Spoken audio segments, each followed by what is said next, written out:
ቪዲዮ አይቼ አንተ ትልቅ ሰው አይደለ እንዴ ከካናዳ የሚያክል ሀገር ገብተ ቲቪ ገብቼ አሬና አርቼ ፍላሽ አጣው እያልክ ቪዲዮ የምትሰራ አንተ ልክስክስ ማለት ነው። የደረዛ ስታስጠላ አስቀያሚ አልቅሳ አይደል እንዴ እኔ ሁሉ ጊፍት ሰጥቼ ማላቅ አልቅሼ እኮ ቪዲዮ ሰርቻለሁ። በሱ ልጅ ደህየው ነው ስትረስ ያዘው ብዬ እኔ እዚህ አልቅሼ ቪዲዮ እኮ ሰርቻለሁ። መብራንን እዚህ አልቅሼ ነው ምናምን ፖስታችሁ አሁን ትግራይ ገብቶ የእንትኔ የአክስቴ ሪል ስቴት የእንትና ሪል ስቴት እያለ ያሳያል። እና ለምን የዛኔ ከቸገራላ ሁሉም እኛን እዛ አስለቅሰህን ገንዘባችንን ሰተን ልከን አሁን ይህቴ ሽንት ቤት ብሎ እኮ ያሳየው ራሱ የኤልተን ሆቴል ሽንት ቤት ሩብ ጉዳይ ነው።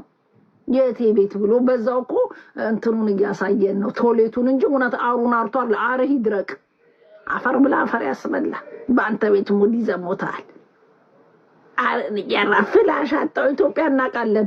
እኛም ኢትዮጵያ ሄደን ውሃ ሲያጣ በባሊ ይቀመጥላል። ቂጥን ታጥበዛ ፍላሽ ታረጋለህ። ፍላሻም ማለት ነው። አንተም ብለው አሁን ሙድ ያዥ። አሁን በኢትዮጵያ ሙድ መያዝ ነው ወይስ አልገባኝም። ቪዲዮክ ዋ ኢትዮጵያ ባጤ ሚኒሊክ ጊዜ ጠፋ ነው። አባይ ተገድቧል ተብሏል። የት ውሃው የት እንደሚሄድ ቅዱስ ሚካኤል ይወቀው። ቆረጠ ያንተን ቪዲዮ አይቼ